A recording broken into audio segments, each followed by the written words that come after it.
Dans cette vidéo, on va voir ensemble les feuilles d'heures et le suivi des heures tout simplement. Donc vous allez voir, c'est super simple.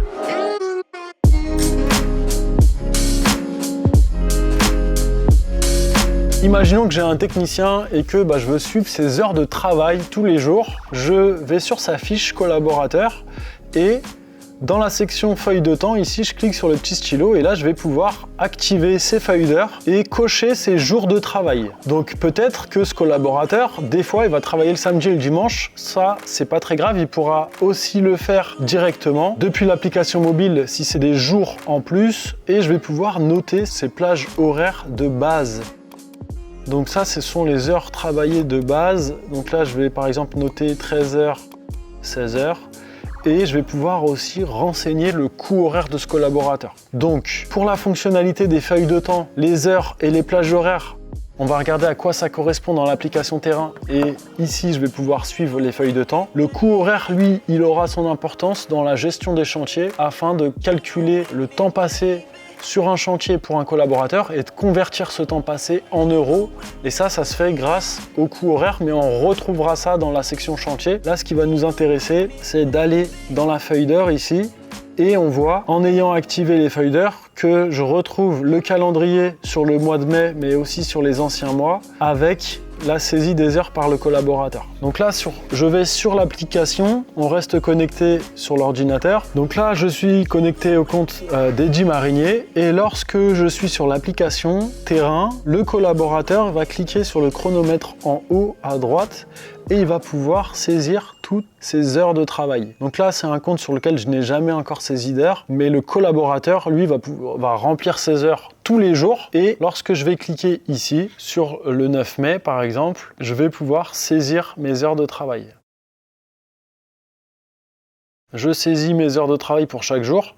Si par exemple, le 7 mai, j'ai travaillé un peu plus, je vais pouvoir modifier l'heure de fin de travail et dire que j'ai fini à 18h15 et je valide. Donc vous avez vu tout à l'heure que j'ai décoché la case samedi-dimanche pour ce collaborateur, puisque habituellement il ne travaille pas le samedi ou le dimanche, mais le collaborateur va pouvoir déclarer une astreinte et il va choisir le jour où il veut déclarer cette astreinte si jamais il devait travailler les jours qui ne sont pas notés sur la solution. Donc c'est vraiment très facile.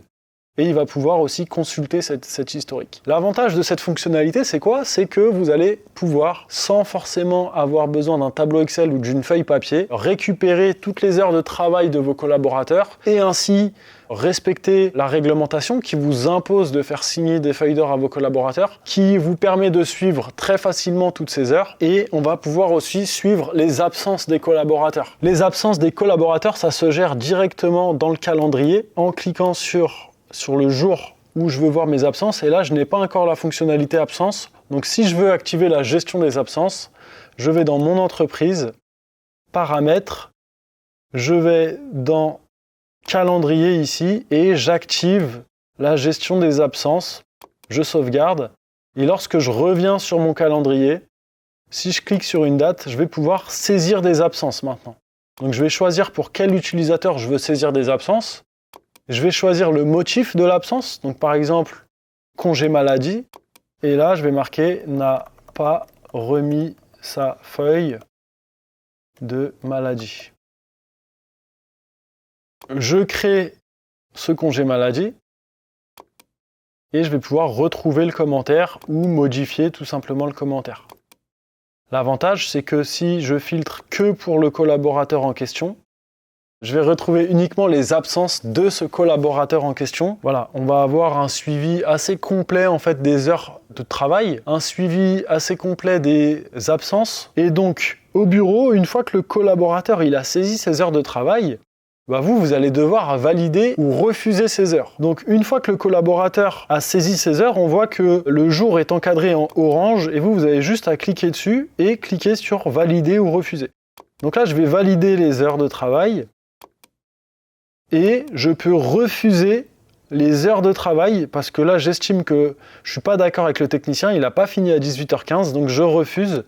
À ce moment-là, le collaborateur va devoir ressaisir les heures en question sur la solution, l'application mobile. Lorsque les jours sont en gris, ça veut tout simplement dire que le collaborateur n'a pas saisi ses heures de travail sur l'application. Donc vous pouvez le relancer et lui demander de le faire. Voilà, c'est pas plus compliqué que ça. Toujours pareil, on veut vous faire gagner du temps. Si vous avez des questions, ça se passe dans la bulle de chat. Moi, je vous remercie et je vous dis à tout de suite dans la prochaine vidéo.